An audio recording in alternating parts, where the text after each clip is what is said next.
Hello everyone, welcome to Unshackling Sudokus and Puzzles.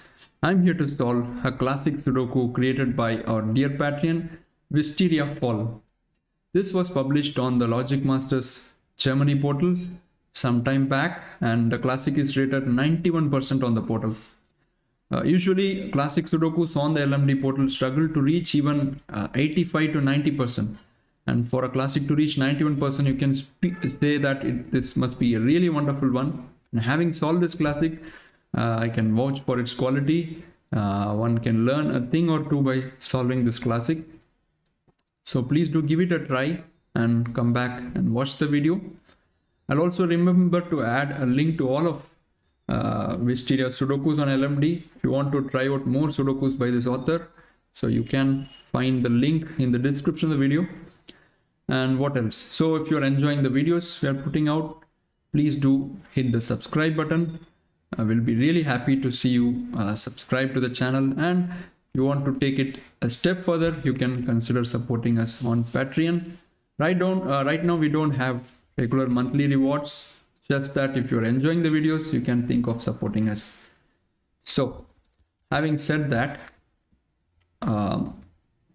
okay, this Sudoku is called Shatter Dance, and normal Sudoku rules apply. So each row, each column and 3x3 box in the grid has digits 1 to 9 without any repetitions. So I'll try to simulate my solve as much as possible because I've solved this already. So I want to take you through the exact solve. Okay, let's start the Sudoku now. Look at this area. You can't have 1 and 2 in here, so 1 and 2 are locked firmly in place in box 8, and which means these three cells cannot be 1, 2, 4, 5, 6 and 7. It's 3, 8 and 9, and there is no 9 here. And similarly, I have a 1 and 2 looking at these three cells, so which locks 1, 2 in here and gives the same 3 digits, 3, 8 and 9. I can't have 8 in here, I can't have 9 in here. Excellent. And now if you look at row 5, you'll notice that there are 2 more pairs. 6 and 7 cannot go in column 3 and 6 and 7 cannot go in column 6. So that gives 2 more pairs here. And that leaves the final pair 4, 5. So 2 sets of pair, I should say, 6, 7 and 4, 5. Excellent. Now I can't have 2 in here nor a 3 in here, right? Because of this, that gives a 2, 3 pair. Wonderful. And now these 2 cells can be filled in. It cannot be 1, 8, 9, 2 or 3. So this will be 5, 6 and this will be 4, 7. So you can see that in this quadrilateral, you have a 4, 5, 6 and 7. All right, let's continue. And now if you look at box 8, box 7 and box 8, there is a 5, 7 pair, 5, 7 given. So in row 7, 5, 7 must be in these 2 cells, forming a pair. Excellent. And now look at row 7, guys. None of these cells can take a 1 or a 2, and there is also one more cell which can't take a 1, 2. So there is a clean 1, 2 pair in these 2 cells. Well, that gives 3, 8 in here. So you can see that until now we have been making a lot of pencil marks, but not even 1 digit so far in the grid. So the solver must really go through the exact intended path of the author to get to the solution. So let's continue the Sudoku now. I'm sure every solver would be making these pencil marks along their solve. Okay, so 1, 2, 4, 5, 7. I need 3, 6, 8 and 9. This will be a 6, 8. This will be a 3, 8 and 9. And this has 4 possibilities, which I'm not going to make. Now let's look at these cells and try to find cells which take bi or tri-value candidates. 1369 and 258 are eliminated here. So this is going to be 4 or 7. And look at this cell, 1369, 4 and 8. So this is 257. And now this cell that also looks very restricted, 349, 2, 5, 6 and 8. So that is going to be a 1 or a 7.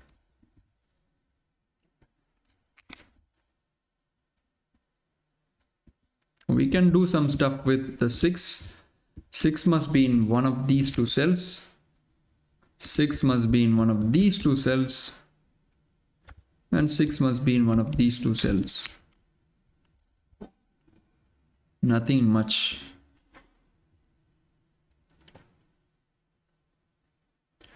Okay, so this area is completely empty. The V-shaped area in box 3. We can try putting some pencil marks there, although it won't be much useful.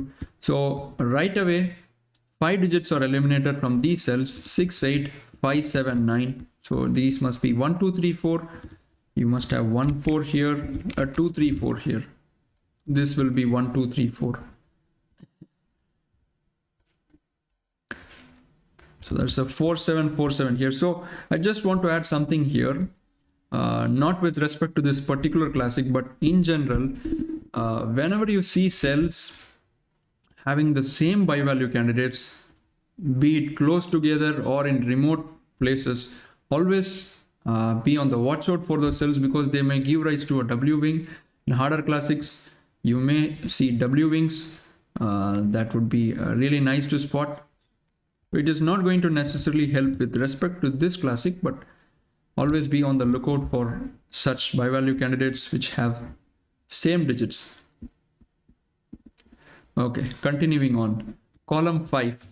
1, 2, 3, 8 and 9. So 4, 5, 6 and 7. This will be 4, 5, 7. And this will be 4, 5, 6 and 7. And looking at row 3, 6, 8. You can see all these 3 cells will have only 2, 4, 5 or 7. So it might make sense to look where 1, 3, 9 goes. Okay, there are 4 cells. So let's leave it apart.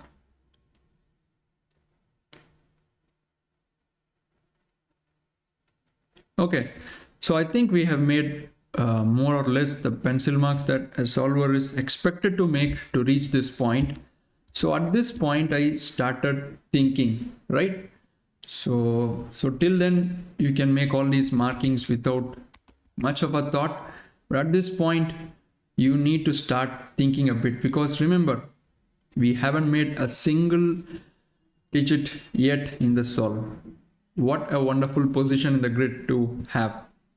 So the first idea that I obtained was, I see these lots of 1, 2, 1, 3s and 2, 3s in the grid. So I was hoping if I can link them somehow. And by link, I was seeing if I can use the bulb technique or the coloring technique as it gives rise to some useful eliminations. So let's start with the 2s here because 2 is common across all these boxes. If I have a 2 here, let's make a red here, then I can't have a 2 here. So it would be off. So basically if this is on, this is off. But if this is on, this cannot be on again. So this is off, this would be on. So one small thing to observe here, this bulb technique works only if you have exactly 2 possible positions of the candidate in the box or row or anywhere. So for example, let's say you have a 2 here, just for argument's sake. You can't use this bulb technique in this box. So remember that only 2 possible states must be available to the digit. So again, so if I have on here, this 2 cannot be on, so this will be off. This will be off, and this will again be on, right? All these boxes have just 2 states possible to the digit, and that's why I'm able to link all these using coloring. So what do I do next? Okay, the moment you see this, look at this cell. It is seeing both of these cells. Basically, they're opposite, right? This is green, this is red, meaning they both cannot be 2s, they both cannot be 1s as well, because that would violate the colors. So So if this is off, this is on, which means if this is 1, I mean, if it's off, it has to be 1, right? So if this is 1, this has to be 2. And if this is 2, this has to be a 1, right? So this cannot be 1, 2, nor can this be 1 and 2. What a beautiful idea, guys. A really beautiful idea. And look how this shapes up to give a digit. So I'll eliminate 1 and 2 from here. 4, 5, 7, 1 and 2, and 6, 8 and 9. Exactly one digit is possible here. 3.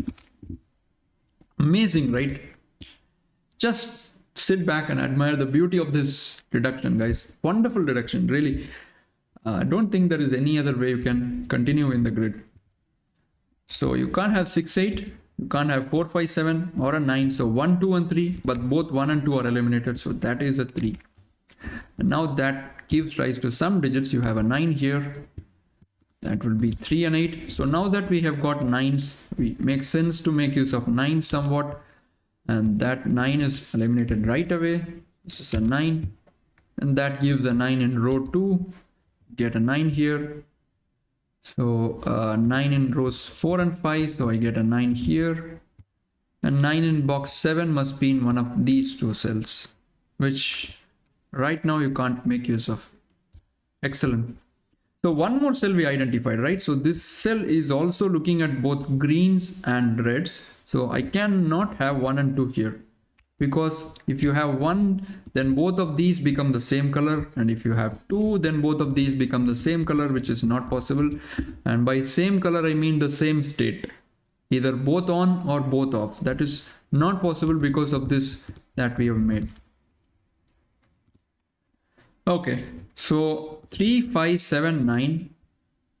So this will be 1, 2, 4, 6, 8. 1 and 4 and 6 are eliminated. 1 and 2 are eliminated because of this. So this has to be an 8. So this is a naked single again. Awesome. And that gives rise to 3, gives rise to 8. So let's have some merry now. Get some quick digits. So this is 6. Talking about merry, I completely forgot that. Should be wishing our dear solvers a happy Christmas, a Merry Christmas. Totally forgot. I'm really sorry for that. So I hope you are enjoying your holidays with lots of Sudokus and have fun. Okay, so 6 in here gives rise to a 7. That gives rise to a 1, gives rise to a 2, which gives rise to a 1. 7 gives a 6 here, and that sets off a chain. This is a 5, this is a 4, this is a 7. 5, 7 gives me a 4, and that 4 gives me a 7. So you have 2, 7 here. So this guy here has to be a 5. And let's finish off column 1. That has to be 8. Excellent. So 1 here gives me a 2. So which means all the reds must be 2s, right? So let's put that in. All the reds are 2s. That gives a 3, gives a 1, gives a 1. Cool. So what next? So let's finish off box row 5. That's a 5. These would be 3, 6. And that gives a 6 here and a 3 here. These will be a 4 and 9. All right. So 1, 3, 9, 5, 6 and 7. I need 2, 4 and 8. In the box, and 2 is looking at this area, so 2 here. This will be 4 and 8. So once we deduce that coloring idea, look how the Sudoku is progressing, guys. This is an example of how a construction should be, right? You should find that break-in moment or that aha moment, and that should give you some reward, right? It should not be such that that gives rise to some other very complicated technique which is very obscure as well. So it's not the way how a Sudoku should be. So 4, 8 gives rise to a 1 here. And I need 5, 7 to complete row 2. That 7 is eliminated. That's a 5. That's a 7. And 2 is eliminated here. So 2 goes here. These would be 3, 4 and 5. And you have 3, 4 in column 9. So that's a 5. That is a 3. That is a, oops, let's first go step by step. 3 4. You have a 3 here, so that's a 3, that's a 4, and you need 6 7 8 in here. 6 and 7 in column 6, that's 8, and 6, this is a 6 7. You have a 6 in here, that's a 7 now, that's a 6, and this would be 1 3, so 3 in here and 1 in here. 7 gives a 5, a 7, column 8 can be completed 2. I need 1 4 6, so this is 1, this will be 4 6 8, so these would be 3 9s. I have a 3, so this is a 9, that is a 3, that is an 8, that is a 9. 8 gives a 3 here, and this will be an 8, that gives 8 here, gives 4 here, a 4 here, and a 9 here. And with that, we have completed this, what can I say, a really gorgeous Sudoku by Wisteria Fall. I solved this initially at a time of around 17 to 20 minutes, and the moment you hit on that 2s, that's where the solve really lies. There's no other place that you can find anything until you get this idea. Wonderful classic Sudoku, guys. So stay tuned for more of such videos in the future from us. Until then, bye bye, take care.